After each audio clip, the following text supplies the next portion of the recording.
पेड़ के नीचे खड़ा होकर बस आसमान की तरफ देखने लगा। उसकी आंखों में आंसू थे और दिल में डर। रात के 8 बज गए थे। बारिश थोड़ी धीमी हुई थी, लेकिन हर तरफ सन्नाटा था। माधव ने सोच लिया था कि आज का दिन उसके लिए खराब गया, अब घर लौट जाना चाहिए। वो अपना सामान समेट ही रहा था कि अचानक एक बड़ी सी कार कीचड़ उछालती हुई आई और सीधे माधव के ठेले के पास आकर रुक गई। उस कार से एक साहब बाहर उतारते हैं और कहते हैं, ओ भाई, क्या कुछ खाने को मिलेगा? हम लोग शहर जा रहे थे, लेकिन आगे का रास्ता बंद है। बहुत जोर की भूख लगी है। जी साहब, भाजी तो तैयार है, बस पाव गरम करने की देर है। आप 5 मिनट रुकिए, मैं अभी देता हूँ। अरे भाई जल्दी करो, इस ठंड में कुछ गर्मा गर्म मिल जाए तो जान में जाना है। माधव के मुरझाए हुए चेहरे पर रौनक आ गई। उसने जल्दी से चूल्हा जलाया। मक्खन की खुशबू चारों तरफ फैल गई। उसने तवे पर भाजी को अच्छे से मैश किया और पाव को मक्खन लगाकर लाल होने तक सेंका। गर्मा गर्म धुआं निकलती पाव भाजी देखकर उन मुसाफिरों की भूख और बढ़ गई, जिसके बाद माधव गर्मा गर्म पाव भाजी की प्लेट सजाकर साहब को देता है। लीजिए साहब, गर्मा गर्म पाव भाजी खाइए। जिसके बाद साहब जैसे ही पाव भाजी का एक निवाला खाते हैं तो माधव से कहते हैं, वाह भाई, क्या स्वाद है। हमने शहर के बड़े होटलों में खाया है, पर ऐसी चटपटी भाजी कहीं नहीं मिली। तुमने तो कमाल कर दिया। सच में यार, इस बारिश में इसका स्वाद दुगना हो गया है। भाई 2 प्लेट और लगाओ। माधव की मेहनत रंग लाई। उन लोगों ने भरपेट खाना खाया।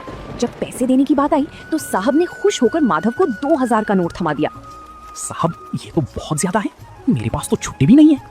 रख लो भाई, इस मुसीबत में तुमने हमें खाना खिलाया, ये उसके लिए छोटा सा इनाम है। खुश रहो। गाड़ी वहां से चली गई। तभी माधव ने उस नोट को अपने सिर से लगाया और भगवान का शुक्रिया किया। वो जल्दी जल्दी अपना ठेला लेकर घर की तरफ भागा। उसे लग रहा था जैसे आज वो दुनिया का सबसे अमीर आदमी है, पर उसे नहीं पता था कि गांव का ही एक लालची आदमी राजेश ये सब छिपकर देख रहा था और उसके मन में जलन पैदा हो रही थी। राजेश गांव में एक छोटी सी किराने की दुकान चलाता था, लेकिन उसका दिल बहुत छोटा था। जब उसने देखा कि कल रात माधव ने एक ही बार में 2000 रुपए कमा लिए, तो उसके पेट में वो बात पच नहीं पाती। वो सोचने लगा कि अगर ये गरीब पावभाजी वाला ऐसे ही पैसे कमाने लगा तो कल को ये मेरी बराबरी करने लगेगा। जिसके बाद उसने अपने चेले से कहा, देख रहा है कल्लू, कल तक जिसके पास नमक खरीदने के पैसे नहीं थे, आज उसके ठाठ देख। ये शहर वाले भी पागल है, कहीं भी रुककर कुछ भी खा लेते हैं। हमें कुछ ऐसा करना होगा कि इसकी दुकान पर कोई कदम भी ना रखे। शाम को फिर से हल्की हल्की बूंदाबांदी शुरू हो गई। माधव अपनी भाजी तैयार कर रहा था। तभी राजेश अपने 2-3 साथियों के साथ वहां पहुंचा और जानबूझकर शोर मचाने लगा। अरे छी छी माधव, ये कैसी बदबू आ रही है तेरे ठेले से? इस भाजी में सब्जियां सड़ी हुई इस्तेमाल कर रहा है क्या? कल रात शहर वालों को तो ठग लिया और अब हमें बीमार करने का इरादा है क्या?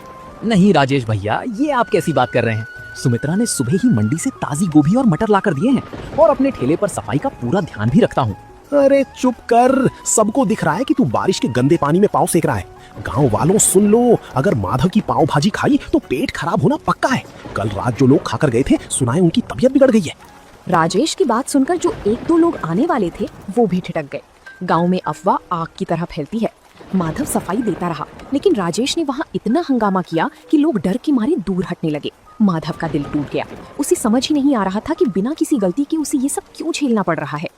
अगले 2 घंटे तक माधव खाली बैठा रहा। बारिश तेज होने लगी थी और राजेश दूर खड़ा ये सब देखकर हंस रहा था। तभी अचानक वही गाड़ी फिर से आकर रुकी जो परसों आई थी। गाड़ी से वही साहब बाहर निकले, लेकिन आज उनके साथ उनकी पत्नी भी थी।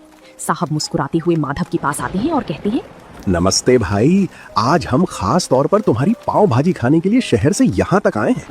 मेरी पत्नी को तुम्हारी भाजी का स्वाद इतना पसंद आया कि उसने आज घर पर खाना ही नहीं बनाया। साहब, पर यहाँ तो लोग कह रहे हैं कि मेरी भाजी खाकर आपकी तबीयत खराब हो गई थी। अरे कौन फैला रहा है ये झूठ? हम तो कल से और ज्यादा तरोताजा महसूस कर रहे हैं। बल्कि मैंने तो अपने ऑफिस के ग्रुप में भी तुम्हारी फोटो डाली है। देखो पीछे एक और गाड़ी आ रही है, वो सब मेरे दोस्त हैं। साहब की बात सुनते ही राजेश का चेहरा पीला पड़ गया। देखते ही देखते वहाँ 3-4 गाड़ियां और रुक गईं। माधव ने फुर्ती से काम शुरू किया। ताजे मक्खन और मसालों की ऐसी महक उठी कि गांव के जो लोग राजेश की बातों में आ गए थे वो भी अपनी भूख नहीं रोक पाए। तभी गांव का एक बुजुर्ग माधव के ठेले पर आकर बोलता है, माधव बेटा, हमें माफ करना, हम इस राजेश की बातों में आ गए थे। हमें भी 1 प्लेट पाव भाजी खिलाओ, इसकी खुशबू ने तो भूख जगा दी है। उस रात माधव की सारी भाजी बिक गई। राजेश शर्म के मारे वहाँ से खिसक गया। माधव ने आज सिर्फ पैसे ही नहीं कमाए थे, बल्कि राजेश की साजिश को भी नाकाम कर दिया था। माधव की दुकान अब गांव और शहर दोनों जगह मशहूर होने लगी थी। हर शाम उसके ठेले पर भीड़ जुटने लगी थी। सुमित्रा भी अब घर पर माधव की मदद करती और दोनों मिलकर और भी स्वादिष्ट मसाले तैयार करने लगे। लेकिन माधव का सपना अब बड़ा हो गया था और एक रात जब माधव घर लौटा तो उसने देखा कि सुमित्रा छत से टपकते पानी को रोकने के लिए बर्तन रख रही है। पूरी रात दोनों सो नहीं पाए क्योंकि बिस्तर भीग चुका था। और तभी उस रात माधव ने एक बड़ा फैसला लिया। सुमित्रा, अब बहुत हो गया। कब तक हम इस टपकती छत के नीचे रात गुजारेंगे? भगवान की दया से अब हमारे पास कुछ पैसे जमा हो गए हैं। मैं सोच रहा हूँ कि अब ठेला छोड़कर एक छोटी सी दुकान किराए पर ले लूं। दुकान? पर उसके लिए तो बहुत पैसे लगेंगे और गांव के चौराहे पर दुकान मिलना भी तो मुश्किल है। कोशिश करने में क्या हर्ज है? अगर एक बार पक्की दुकान हो गई तो बारिश में भी धंधा बंद नहीं होगा और लोग आराम से बैठकर खा सकेंगे। मैं कल ही सरपंच जी से बात करूंगा। अगले दिन माधव सरपंच जी के पास गया। सरपंच जी ने माधव की मेहनत देखी थी, इसलिए उन्होंने उसे चौराहे के पास एक पुरानी दुकान किराए पर दिलाने में मदद की। माधव ने दिन रात एक करके उस दुकान की सफाई की और उसे एक छोटी सी पाव भाजी ढाबे का रूप दे दिया। माधव के ढाबे का नाम रखा गया माधव पाव भाजी सेंटर। उद्घाटन के दिन माधव ने पूरे गांव को न्योता दिया। उसने सोचा था कि पुरानी बातें भूलकर वो राजेश को भी बुलाएगा ताकि गांव में भाईचारा बना रहे। जिसके बाद माधव राजेश की दुकान पर जाता है और कहता है, राजेश भाई, आज मेरी छोटी सी दुकान का उद्घाटन है, आप जरूर आना, मुझे बहुत खुशी होगी। बड़ा आया दुकान खोलने वाला। 2 दिन क्या शहर वाले रुक गए, तू तो अपने आप को राजा समझने लगा। जा, मैं नहीं आने वाला तेरी सड़ी हुई दुकान पर। माधव उदास मन से वापस आ गया। शाम को ढाबे पर खूब रौनक थी। मुसाफिर, गांव के लोग और बच्चे सब बड़े चाव से पाव भाजी खा रहे थे। तभी अचानक कुछ ऐसा हुआ जिसकी किसी ने उम्मीद नहीं की थी। गांव के कुछ आवारा लड़के जिन्हें राजेश ने पैसे देकर भेजा था, ढाबे के अंदर आए और शोर मचाने लगे। और एक लड़का जानबूझकर प्लेट नीचे गिरा देता है और कहता है, अरे ये कैसी भाजी है? इसमें तो कंकड़ पत्थर है। तुम लोग हमें बीमार करना चाहते हो क्या? माधव सन्न रह गया। उसे पता था कि भाजी उसने खुद छानी है, उसमें कंकड़ हो ही नहीं सकते। लेकिन वो लड़के इस बात को लेकर दुकान का सामान बाहर फेंकने लगे, जिसके कारण दुकान का पूरा माहौल खराब हो गया। तभी भीड़ में से एक कड़क आवाज आई, रुको, ये क्या बदतमीजी है? सबने मुड़कर देखा तो वो गांव के नए हेड कांस्टेबल रघुवीर सिंह थे। वो सादे कपड़ों में अपनी पत्नी के साथ वहां पाव भाजी खाने आए थे। उन्हें देखकर राजेश के भेजे हुए लड़के घबरा गए।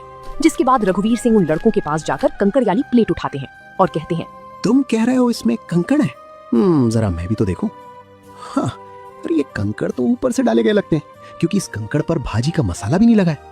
सच सच बताओ, तुम्हें यहाँ हंगामा करने के लिए किसने भेजा है? वो साहब, हमें तो राजेश भैया ने बोला था कि माधव की दुकान जमने नहीं देनी है। उन्होंने हमें पैसे दिए थे। ये सुनते ही वहां खड़े गांव वालों में कानाफूसी शुरू हो गई। सबको समझ आ गया कि माधव बेकसूर है। जिसके बाद रघुवीर सिंह ने उन लड़कों को डांट कर भगा दिया और माधव से कहने लगे, माधव भाई, डरो मत। तुम्हारी ईमानदारी ही तुम्हारी सबसे बड़ी ताकत है। आज से यहाँ तुम्हें कोई परेशान नहीं करेगा। चलो, अब हमारे लिए 2 प्लेट बढ़िया सी पाव भाजी लगाओ, बहुत भूख लगी है। माधव की आंखों में आंसू आ गए। उसने हिम्मत जुटाई और फिर से काम शुरू किया। उस दिन के बाद गांव वालों का भरोसा माधव पर और भी ज्यादा बढ़ गया। माधव का काम अब दिन दुगुनी रात चौगुनी तरक्की कर रहा था। दूसरी तरफ राजेश की जलन कम होने का नाम नहीं ले रही थी। उसने सोचा कि अगर माधव पाव भाजी बेचकर अमीर हो सकता है तो मैं क्यों नहीं। उसने भी अपनी दुकान के बाहर पाव भाजी का बड़ा सा बोर्ड लगा दिया। और तभी राजेश ने अपने चेले कल्लू से कहा, देख कल्लू, माधव ताजी सब्जियां और महंगा मक्खन डालता है, इसलिए उसे बचत कम होती है। हम क्या करेंगे, हम मंडी से सस्ती और थोड़ी बासी सब्जियां लाएंगे और मक्खन की जगह सस्ता डालडा घी इस्तेमाल करेंगे और स्वाद के लिए तेज मिर्च डाल देंगे, किसी को पता नहीं चलेगा। राजेश ने दुकान तो शुरू कर दी, लेकिन उसका इरादा सिर्फ पैसा कमाना था, सेवा करना नहीं। शुरुआत में कुछ लोग कम दाम के लालच में राजेश के पास गए, लेकिन 2 ही दिन में असर दिखने लगा। और एक दिन गांव का एक आदमी पेट पकड़कर राजेश की दुकान पर आया और कहने लगा, अरे राजेश, ये क्या खिला दिया तुमने? कल रात तुम्हारी पाव भाजी खाई थी, तब से पूरे घर का पेट खराब हो गया है। डॉक्टर के यहाँ चक्कर लगाने पड़ रहे हैं। धीरे धीरे राजेश की पोल खुलने लगी। जो लोग सस्ते के चक्कर में राजेश के यहाँ पाव भाजी खाने गए थे, उनकी तबीयत खराब हो गई थी। गांव के पंचायत में राजेश की शिकायत पहुंच गई। सरपंच जी ने राजेश पर भारी जुर्माना लगाया और उसकी दुकान कुछ दिनों के लिए बंद करवा दी।